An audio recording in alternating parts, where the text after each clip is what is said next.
Qira'atul Qur'an fi awqatil amal.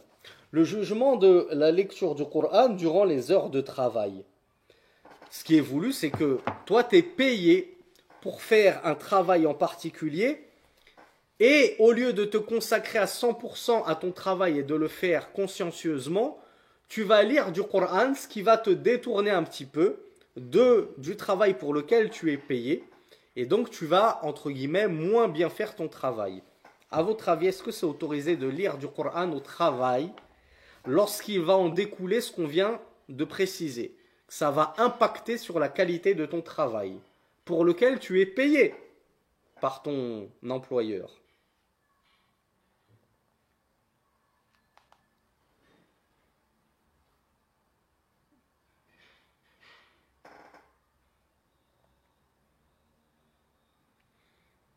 Alors, vous me dites tous non. Effectivement, c'est... Enfin, je ne sais plus comment je vous ai posé la question. Là, Ibn Baz nous dit, rahmatullahi alayhi, إذا لم يكن لديك عمل فلا حرج في قراءة القرآن. Si tu te trouves au boulot, au travail, mais que c'est ta pause, par exemple, c'est pas en heure de travail, c'est tes heures de pause, il n'y a aucun mal à ce que tu lises le Coran, ça paraît évident.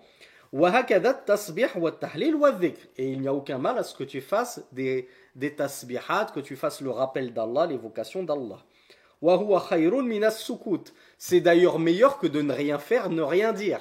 Lire du Coran, faire du dhikr, c'est meilleur que de passer ta pause à fumer une cigarette, à jouer à la PlayStation portable, ou je sais pas ce que vous avez. Maintenant, vous avez tous vos jeux sur votre smartphone. Là, moi, je suis encore à l'époque où on avait besoin de consoles portables pour s'amuser. Bref, c'est mieux que le silence, de lire le Coran ou de faire du dhikr. Mais, أما إذا كانت القراءة تشغلك عن شيء يتعلق بعملك فلا يجوز لك ذلك. Mais si ta lecture du Coran, elle va t'occuper et te détourner de ton travail pour lequel tu as été engagé et payé, alors il ne t'est pas permis de lire le Coran. Subhanallah. C'est quelque chose dont on devrait avoir conscience, mes frères et mes sœurs. On pense qu'on fait une ibada, une adoration. Moi, pendant le travail, je vais même faire la prière. Imagine que tu es vigile. Tu es payé pour surveiller tel magasin, telle entreprise, telle société. Et tu te dis, attends, moi c'est Ramadan. Faut au moins que je fasse mon qiyamul layl, au moins mon witr. Deux ou une raka'a. Sauf que durant ta nuit, t'as pas de pause. T'as signé pour ça, mon cher frère. T'as signé pour ça, Ourti. Tu as signé pour un travail qui s'étale sur toute la nuit. T'avais qu'à, lors de la signature de ton contrat, demander à ton patron d'avoir une pause de 15 minutes pour prévoir le coup et pouvoir faire ton witr ou une prière nafila ou je ne sais quoi. Donc, est-ce que tu as le droit de trahir ton engagement pour faire une ibada surérogatoire, en l'occurrence, on va parler que des surérogatoires, comme lire le Coran, faire ton witr? Non, tu n'as pas le droit. Tu dois respecter tes engagements. Pourquoi? Parce qu'en islam, respecter ses engagements, respecter les termes du contrat, c'est une obligation. Figurez-vous que alors peut-être qu'Angel il va nous le rappeler, parce que je sais qu'Angel il était présent avec nous lors du séminaire sur la biographie du prophète sallallahu alayhi wa sallam, c'est même lui qui nous a fait les miniatures, qu'Allah le récompense. Souvenez-vous du pacte d'Al-Hudaybiyah.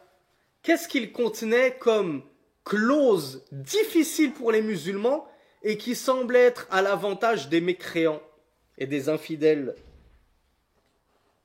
Alors, autres qu'Angel peuvent répondre, bien entendu, si vous avez la bonne réponse.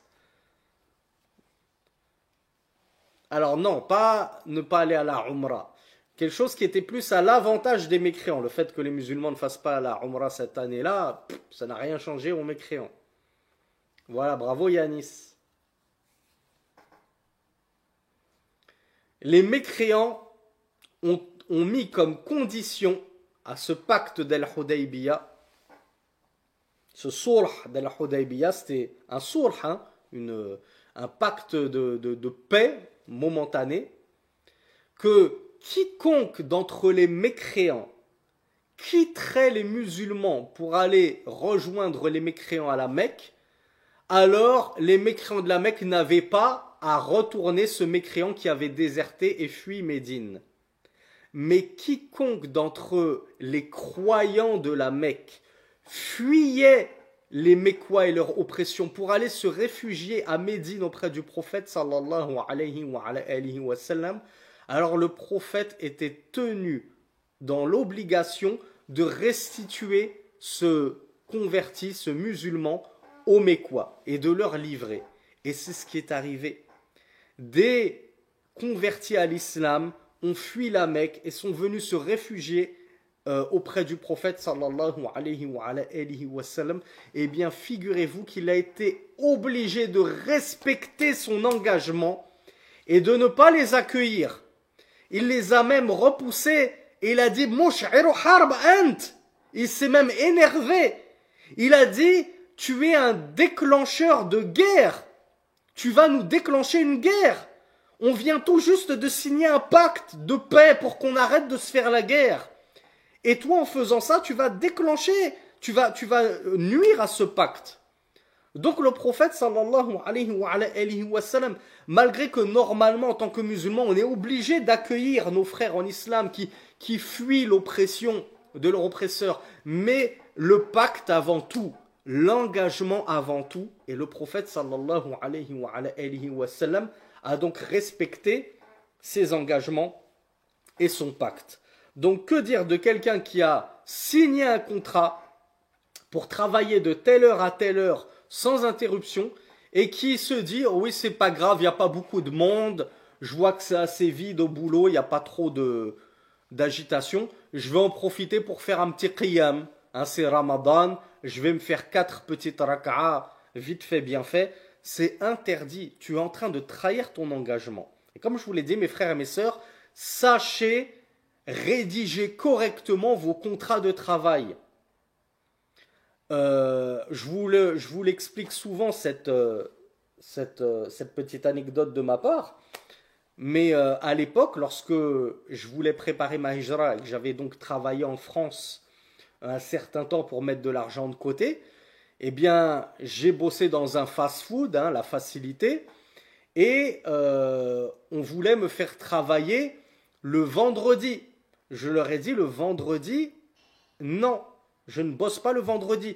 Je suis même prêt à bosser samedi et dimanche, gâcher mon samedi et mon dimanche, qui était le seul jour où je pouvais jouer au foot avec mes copains, mais j'ai préféré leur donner mon dimanche plutôt que leur donner mon vendredi. Pourquoi? Parce que si je bossais le vendredi, j'étais coincé, je ne pouvais pas assister au Jumu'ah. Donc mes frères et mes sœurs, il faut savoir que lorsque vous signez vos contrats, vous ne pouvez pas vous permettre de dire « Ah, je ne peux pas aller au Jumu'ah parce que je travaille. » Non, plutôt raisonne à l'envers. Je ne peux pas travailler parce que j'ai Jumu'ah. Comment ça tu ne peux pas aller au Jumu'ah parce que tu travailles? C'est quoi qui prime? Le Jumu'ah ou ton travail? Qu'est-ce qui impose sa norme? C'est le Jumu'ah qui impose sa norme et qui décide de quand est-ce que tu peux ou non travailler? Ou bien c'est ton employeur, kafir, bien souvent mécréant, qui va décider si tu peux aller ou non au Jumu'ah? Dans quel monde on vit, mes frères, pour prétendre que je ne peux pas aller au Jumu'ah parce que je travaille? Plutôt, tu ne peux pas travailler parce que tu as Jumu'ah. Waqisu alayhi. Et appliquez cette règle dans votre vie de tous les jours.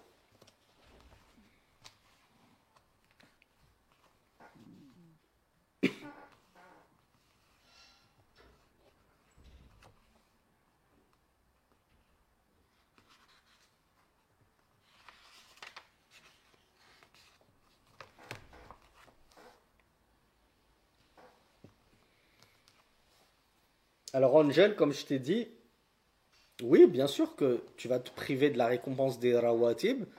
Tu rattraperas ça avec des prières surérogatoires en journée, si tu ne peux pas les faire de nuit. Celui qui ne peut pas les faire en journée à cause du travail, eh bien, il compense avec du qiyamul layl. Il y a toujours moyen de compenser. Personne ne travaille 24 heures dans la journée. Hein? Donc dors moins. Au lieu de dormir 10 heures, tu dors que 7 heures, 6 heures, et tu te consacres 1 à 2 heures, en dehors du sommeil, à la ibada d'Allah subhanahu wa ta'ala, l'adoration d'Allah que tu n'as pas pu faire durant tes heures de travail. Mais ne trahissez pas vos engagements de travail pour euh, des, euh, pour des adorations facultatives. Vous pourriez être vicieux et me dire, ouais, mais qu'en est-il des obligations obligatoires? Si mon travail il tombe en pleine salat à Aïcha, est-ce que je dois vraiment respecter mon engagement de contrat et délaisser la Aïcha, quitte à le faire sortir de son heure, ou délaisser le Dhuhr, délaisser le Asr, etc. Comment est-ce qu'on répond à cette question? Qu'est-ce qui prime, l'engagement ou l'obligation? L'engagement de contrat ou l'obligation? Eh bien moi je vous dis, on vient d'y répondre à cette question. En réalité, ça c'est une question que les gens à la fois faibles et chancelantes, et je dis pas ça pour être méchant et rabaisser quiconque, je dis ça pour vous donner un petit électrochoc, vous secouer et vous ouvrir les yeux. Il n'y a que ceux qui ont une foi faible qui réfléchissent ainsi.